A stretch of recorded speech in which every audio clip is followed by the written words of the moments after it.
भाई देखो यहाँ पे ना ऐसे लाइन पे सभी लोग एक एक करके बैठ जाते हैं। ये आ गई है हमारे ऑक्टोपस, 4 पीस हमने लिए हैं बिकॉज ये मेरा फर्स्ट टाइम है और श्योर नहीं हूँ मैं खा पाऊंगा या नहीं खा पाऊंगा। ये पूरा चीज़ से भरा हुआ है, मतलब मैंने अभी बाइट नहीं। Whispers of the city, secrets they keep underneath the street lamp, steady burn. Life's a game of dice, wait in your turn. City lights shine, but they never show the truths we hide, the things we don't know. Hello दोस्तों, कैसे हैं आप लोग? I hope आप सब ठीक होंगे। तो दोस्तों स्वागत है आपका एक और नई वीडियो में जापान सीरीज़ की। और जैसे कि आपको पता है, अभी पिछले कुछ दिनों से मैं हूं जापान के एक बहुत ही खूबसूरत शहर ओसाका में। और जैसे मैं आपको बार बार बता रहा हूँ कि ये जो शहर है ये पॉपुलर है यहाँ की नाइट लाइफ को लेके और फूड को लेके। तो फूडीज़ के लिए तो ये जगह बिल्कुल हेवन है। तो दोस्तों आज मैं करूँगा ओसाका की कुछ चीज़ें ट्राई और आपको दूंगा अपने रिव्यूज़ उसके बारे में, और आपको बताऊंगा क्या प्राइस रहता है उस चीज़ का और कैसा टेस्ट रहता है। तो ठीक है, चलते हैं ओसाका की मेन स्ट्रीट पे और करते हैं यहाँ के कुछ इंटरेस्टिंग फूड ट्राई। तो दोस्तों जापान आए और यहाँ के रेमन नहीं ट्राई किए तो क्या खाक जापान आए। तो ठीक है, सबसे पहले हम शुरुआत करते हैं अपनी यहाँ के रेमन से। और अभी मुझे एक मिल गई है शॉप जहाँ पर मैं करने वाला हूँ रेमन ट्राई। तो होपफुली इनके पास चिकन रेमन या वेज रेमन हो तो हम ट्राई करेंगे और आपको बताएंगे अपना रिव्यू और दिखाएंगे प्राइस। तो जापान में आपको ऑलमोस्ट हर जगह ये ऑर्डर मशीन मिल जाएगी जिसमें आपको एडवांस में पे करना पड़ता है और आप ये कार्ड या कैश दोनों में से पे कर सकते हैं किसी भी चीज़ से। तो भाई जापान में ना जो जैसे ये रेमन या नूडल कह लो, ये शॉप होती हैं, ये ऐसे होती हैं छोटी छोटी सी, और ऐसे लाइन में यहाँ बैठ के सब खाते हैं। तो मैंने सोचा क्यों ना हम भी इसी तरह खाएं। ये आप टेक अवे कर सकते हो, बट मैंने सोचा चलो यहीं अब जापानीज़ डिश खानी है तो जापानी तरीके से खाते हैं। तो ठीक है, अब करते हैं अपने फूड का वेट और देते हैं आपको रिव्यू फूड ट्राई करने के बाद। तो भाई ये देखो, ये आ गए हमारे चिकन रेमन सूप। और सब देखने में तो बहुत खतरनाक लग रहा है। बाकी यार यहाँ पे ना चॉपस्टिक्स होती हैं, तो कभी भी आप जाओ तो मांग लेना फॉर्क, जैसे मैंने भी मांगी, प्लास्टिक की अंदर फॉर्क दी है। बट अगर आपको चॉपस्टिक्स के साथ आता है तो आप उसके साथ एंजॉय कर सकते हैं, बिकॉज मज़ा तो इसको चॉपस्टिक के साथ ही आता है खाने में। तो ठीक है, करते हैं ये एंजॉय और आपको बताता हूँ कैसा रहा हमारा एक्सपीरियंस। तो ठीक है दोस्तों, लेते हैं पहली सिप। सो गुड, यकीन मानिए, मतलब अभी एक सिर्फ मैंने सूप की सिप ली है और मुझे फील हो गया कि किस क्वालिटी का होने वाला है आगे।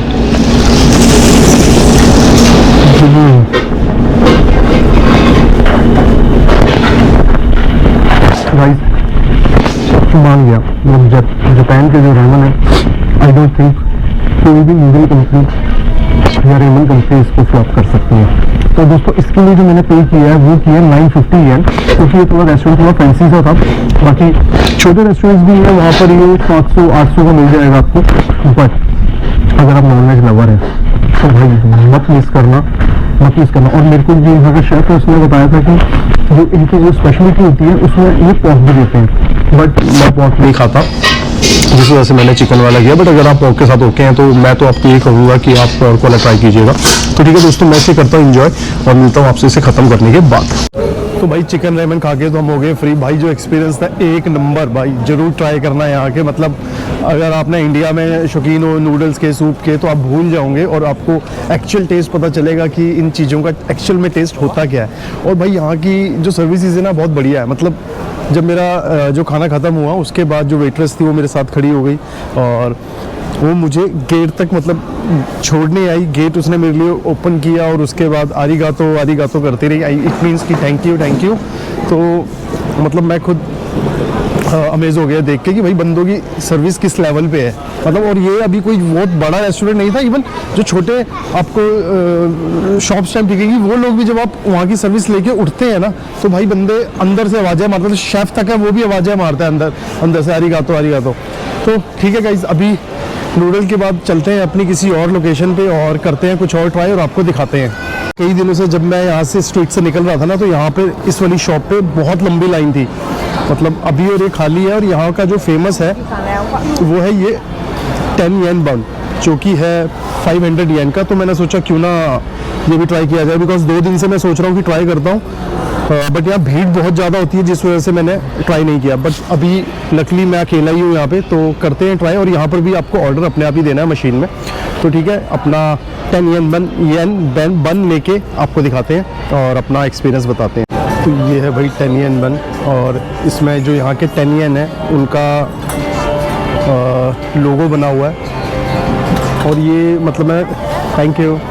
तो ये मैंने अभी कुछ दिन पहले जब मैं यहाँ घूम रहा था तो मैंने पूछा था इनसे, तो वही वहाँ के मतलब यहाँ के लोकल बंदे खड़े थे लाइन में, तो मैंने उनसे पूछा कि भाई क्या इतना वेट कर रहे हो, इसका क्या चीज़ है। तो उसने बताया कि टिकटॉक पे बहुत फेमस है यहाँ का टेनियन बन। तो ठीक है, ट्राई करते हैं और आपको बताते हैं। अभी तो ये फ़िलहाल बहुत गर्म है, तो थोड़ा इसे ठंडा होने का वेट करता हूँ और आपको बताता हूँ अपना रिव्यू।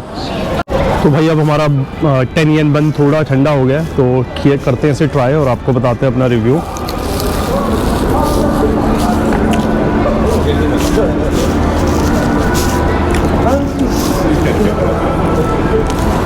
कुछ खास नहीं है, बस वही मीठा सा बन है और थोड़ा गर्म है और ऑब्वियसली बिल्कुल फ्रेश है, तो उसकी आपको क्वालिटी बहुत इसमें फील होने वाली है।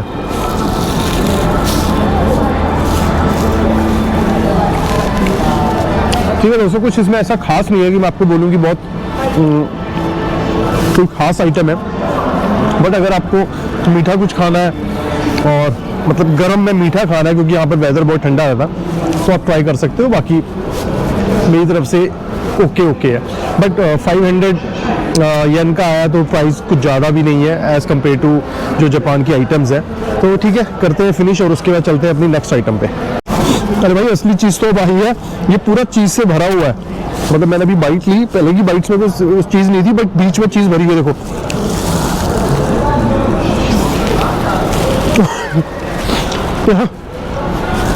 अब भी ये थोड़ा खाने में मज़ा आ रहा है, बिकॉज जो ब्रेड है उसके बीच में चीज़ है, तो इसका टेस्ट चेंज हो गया। और हाँ, अब कुछ इंटरेस्टिंग सा लग रहा है, तो मैं अपना रिव्यू वापस लेता हूँ। भाई बढ़िया है और ट्राई जरूर कीजिएगा टेनियन बन। तो ठीक है, मैं करता हूँ एंजॉय और मिलता हूँ आपसे अगली जगह पहुँच के।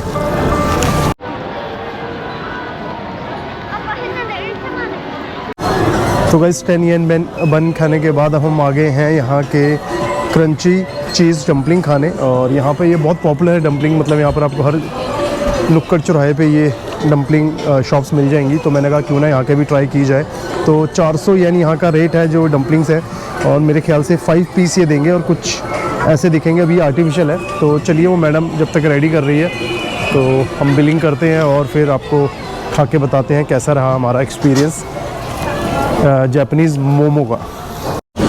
तो गाइस ये हमारे चीज़ क्रंची डम्पलिंग आ गए हैं। यहाँ पर कई सॉसेस भी है जो आप डाल सकते हो, बट मैंने सोचा पहले एक बार ट्राई कर लेता हूँ, उसके बाद अपने टेस्ट के हिसाब से सॉस डालूँगा। तो ठीक है, करते हैं ट्राई। तो अभी हमने यहाँ की जो सॉस होती है वो लगा ली है, और उसके बाद ट्राई करते हैं।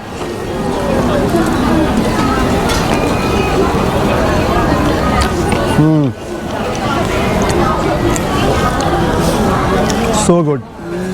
तो गाइस अगर आप ये बिना सॉस के खाएंगे तो जस्ट आपको चीज़ का फ्लेवर आएगा और हल्का हल्का सा नमक का, बट जो इनकी यहाँ स्पेशलिटी है सोया सॉस की, जापानीज़ सोया सॉस, अगर आप उसमें भिगो के से खाएंगे तो ट्रस्ट में आपको बहुत स्वाद आने वाला है। तो अगर आप डम्पलिंग लवर है तो ये जो चीज़ है ये मस्ट ट्राई है, और इसे ज़रूर ट्राई कीजिएगा अगर आप ओसाका आते हैं। डम्पलिंग ट्राई करने के बाद अब हम ढूंढ रहे हैं कोई और चीज़ ट्राई करने की। एक्चुअली यहाँ चीज़ें तो बहुत है, बट अब भीड़ देखिए, और जो सबसे मेन प्रॉब्लम है यहाँ है लाइन की। मतलब हर चीज़ पे आपको बहुत लंबी लाइन लगी हुई है। ये देखिए कितनी लंबी लाइन है, ये पूरी आपको जो आगे तक दिख रही है लाइन ही लाइन है। तो अगर बंदे ने ट्राई करना हो तो कम से कम भी आधा एक घंटा ईजिली चला जाएगा। ये देखिए लाइन, तो आप अंदाज़ा लगा सकते हैं कि मतलब कितनी देर लग जाएगी यहाँ अगर आप कुछ चीज़ें ट्राई करना चाहते हैं। बट सभी चीज़ों में नहीं है, बट 80% चीज़ों में यहाँ लाइन है बहुत लंबी, और बहुत ज़्यादा पेशेंस लेवल चाहिए आपको। तो और बाकी मैं दूसरी चीज़ बताऊँ, यहाँ जो ज़्यादा चीज़ें हैं ट्राई करने की वो मीठे में है। मतलब जो केक्स हैं, कप केक्स हैं, और इनके कई टाइप के बन हैं। तो अब मैं इसके बाद एक दो और चीज़ें ट्राई करने वाला हूँ जो स्वीट में होगी। तो देखते हैं, चल आगे कोई जगह मिले जहाँ भीड़ कम हो और हम करें चीज़ें ट्राई और आपको भी बताते हैं। सो गाइज़ अभी मैं आ गया हूँ यहाँ की जापान की एक और फेमस डिश ट्राई करने के लिए। बट क्योंकि जब आप यहाँ आएंगे तो आप कई लोग देखेंगे यहाँ पर एक बॉल में गोल गोल सी चीज़ें, मतलब बॉल सी लेके वो खा रहे होंगे। सो मैंने सोचा मुझे भी ट्राई करना चाहिए, और मुझे पूछताछ के बाद पता चला वो ऑक्टोपस होता है। तो चलिए करते हैं ऑक्टोपस ट्राई, बिकॉज मेरा ये फर्स्ट टाइम है ऑक्टोपस का। तो यहाँ मैं आया हूँ और यहाँ पर भी मशीन है, तो एक बार यहाँ मशीन में ऑर्डर देते हैं और ट्राई करते हैं अपना ऑक्टोपस डिश।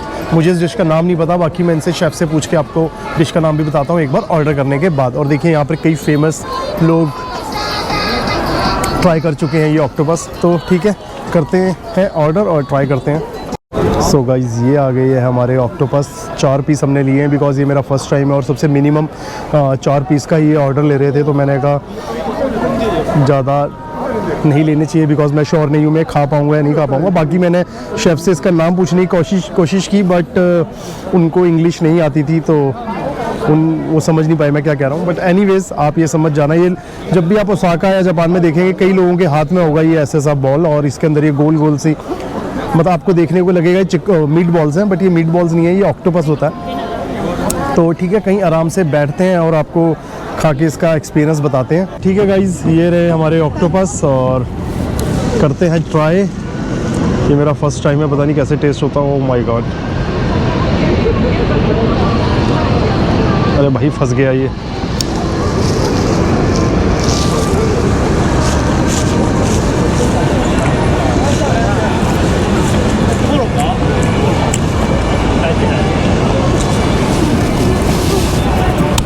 मतलब अगर आपने कभी सी फूड खाया है तो ये सी फूड की तरह बिल्कुल भी नहीं है। ये ऐसा लग रहा है जैसे मटन खा रहे हैं, और ये बिल्कुल फीका है। बट जो इसके ऊपर जो शेफ़ ने जो इसके ऊपर जो सॉसेस डाली थी ना, ये सिर्फ उसी का टेस्ट आ रहा है इसमें। तो जितने आप जिस टाइप की आप सॉस डलवाएंगे उस टाइप का आपको टेस्ट आ जाएगा। बाकी अगर आप नॉनवेज खाते हैं तो आपको कुछ फील नहीं होने वाला कि आप कोई सी फूड की आइटम खा रहे हो, बिकॉज इसका कोई टेस्ट बिल्कुल भी नहीं है सी फूड के जैसा।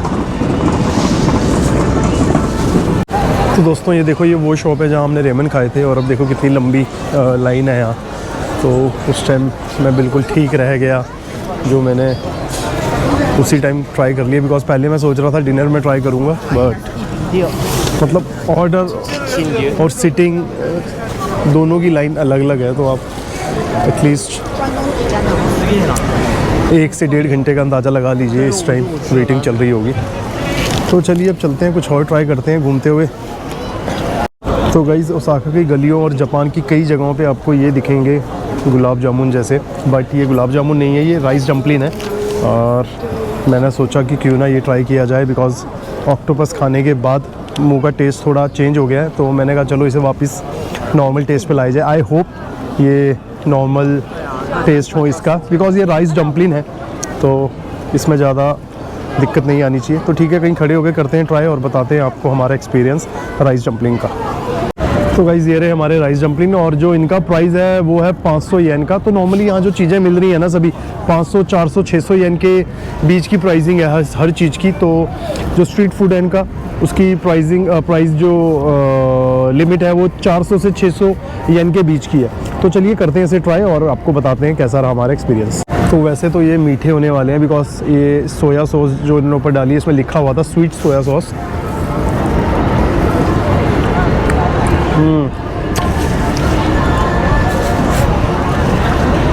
भाई बहुत बढ़िया है। चावलों का ये चावल ही है, जो डम्पलिंग है वो पूरे प्योर चावल है, और उसके ऊपर उन्होंने सोया सॉस डाली हुई है और चावल को रोस्ट किया हुआ है।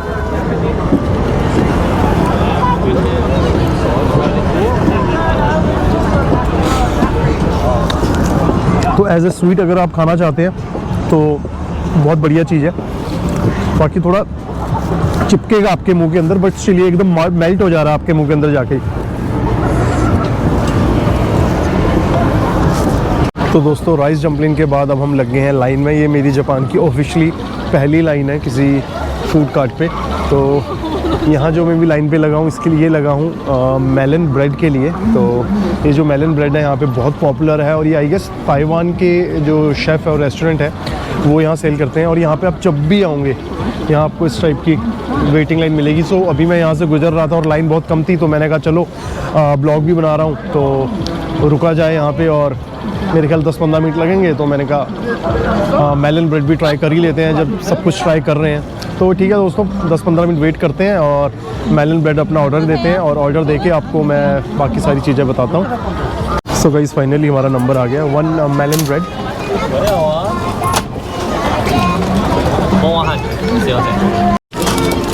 Thank you. तो ये है हमारा मेलन ब्रेड, बहुत सॉफ्ट है। तो ठीक है, बैठ के कहीं करते हैं ट्राई इसको। तो गाइस ये रहा हमारा मेलन ब्रेड, जिसकी मैंने कॉस्ट पे की है 400 रियाल। बहुत सॉफ्ट है, बहुत क्रंची है, और मीठे की बात करें तो एवरेज है, मतलब लाइक बहुत ज़्यादा मीठा नहीं है, बिकॉज बहुत ज़्यादा मीठा भी बेकार हो जाता है। तो ये लग रहा है कि जैसे नेचुरली है मेलन, तो मेरी तरफ से आप ये ट्राई कर सकते हो। तो अब ये ऑलमोस्ट मेरी लास्ट डिश है ट्राई करने की। इसके बाद मैं एक लास्ट डिश और ट्राई करूँगा और फिर ये करूँगा ब्लॉग ख़त्म। तो ठीक है दोस्तों, 2 मिनट में फिर से मिलते हैं। मैं करता हूँ अपना मेलन ब्रेड एंजॉय।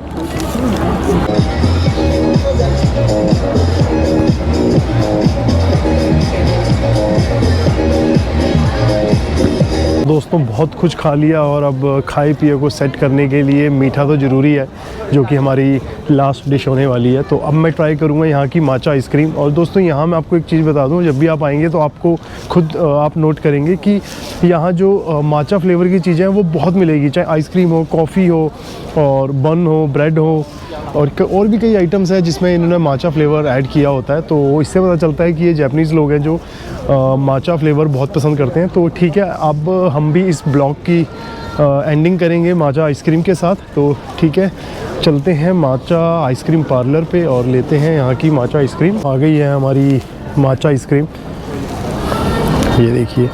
और दोस्तों ये माचा फ्लेवर की आइसक्रीम्स और दूसरे माचा फ्लेवर की लाइक कॉफ़ीज़, कोल्ड कॉफ़ीज़ और ब्रेड्स आपको ऑल ओवर जापान में हर जगह मिलेंगे ईज़िली। तो अगर आप भी माचा लवर हैं तो आपको जापान बहुत पसंद आने वाला है फॉर श्योर। So good. और जो स्टारबक्स है उनके पास भी यहाँ पे कोल्ड और हॉट कॉफ़ी में माचा फ्लेवर अवेलेबल है। तो अगर आप स्टारबक्स लवर हैं तो मैं आपको कहूँगा कि वो भी ज़रूर ट्राई करना जब भी आप जापान आते हैं। और I don't know matcha flavour India में क्यों नहीं है या है, बिकॉज जहाँ तक मुझे पता है इंडिया में जब मैंने स्टारबक्स ट्राई किया वहाँ पर माचा फ्लेवर नहीं होता। तो ठीक है दोस्तों, आज का ब्लॉग सिर्फ इतना ही है और ये करते हैं ब्लॉग ख़त्म। आई होप आपको मज़ा आया होगा। और अगर आपके माइंड में कोई भी क्वेश्चन है जापान को लेके, जापान के आइटनरी को लेके, वीज़ा को लेके, तो आप इस वीडियो पे कमेंट कीजिए, मुझे इंस्टाग्राम पे फॉलो कीजिए। मैं आप सभी के डाउट और क्वेश्चंस का आंसर दूंगा। तो ठीक है दोस्तों, करते हैं ये ब्लॉग ख़त्म। मिलते हैं आपसे अगले ब्लॉग पे, तब तक के लिए बाय बाय।